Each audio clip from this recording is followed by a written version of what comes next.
കാലം എത്ര പുരോഗമിച്ചാലും പുതിയ രീതിയിലുള്ള എത്ര റെസിപ്പികൾ വന്നാലും നമ്മുടെ അമ്മ വെക്കുന്ന കറികളുടെ ടേസ്റ്റ് ഒരിക്കലും കിട്ടില്ല അല്ലേ. അതിൻ്റെ ഏറ്റവും വലിയ തെളിവാണ് ഈ മാമ്പഴ പുളിശ്ശേരി. കാരണം അമ്മ പഴയ കാലത്ത് വെച്ചിരുന്ന റെസിപ്പിയിലാണ് ഞാനിത് ഉണ്ടാക്കിയത്. കൽച്ചട്ടിയിലോ മൺചട്ടിയിലോ വേണം ഇത് ഉണ്ടാക്കാൻ, എന്നാലേ ആ ടേസ്റ്റ് ആ രീതിയിൽ കിട്ടുള്ളൂ. 5-10 മാമ്പഴം തൊലി കളഞ്ഞ് ചട്ടിയിലേക്ക് ഇട്ട് കൊടുത്തിട്ടുണ്ട്. അതിലേക്ക് 2 ടീസ്പൂൺ മുളക് പൊടിയും 1/2 ടീസ്പൂൺ മഞ്ഞൾപ്പൊടിയും പാകത്തിനുള്ള ഉപ്പും ഇട്ട് കൊടുത്തിട്ടുണ്ട്. ഇനി അതിലേക്ക് കുറച്ച് വേപ്പിലയും 2 പച്ചമുളക് കീറിയതും കുറച്ച് വെളിച്ചെണ്ണയും കൂടി ഒഴിച്ചു കൊടുത്തിട്ട് എല്ലാം കൂടി ഒന്ന് മിക്സ് ചെയ്ത് കൊടുക്കാം.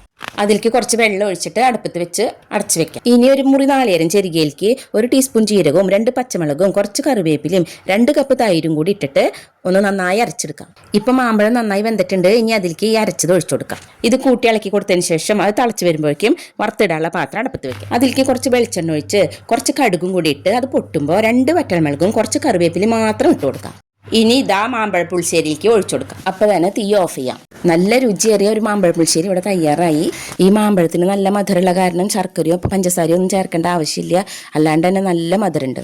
വളരെ ഈസി ആയിട്ടുള്ള റെസിപ്പിയും കൂടിയാണിത്. പഴയകാല രുചി ഇഷ്ടപ്പെടുന്നവർക്ക് ഉണ്ടാക്കി നോക്കാവുന്നതാണ്.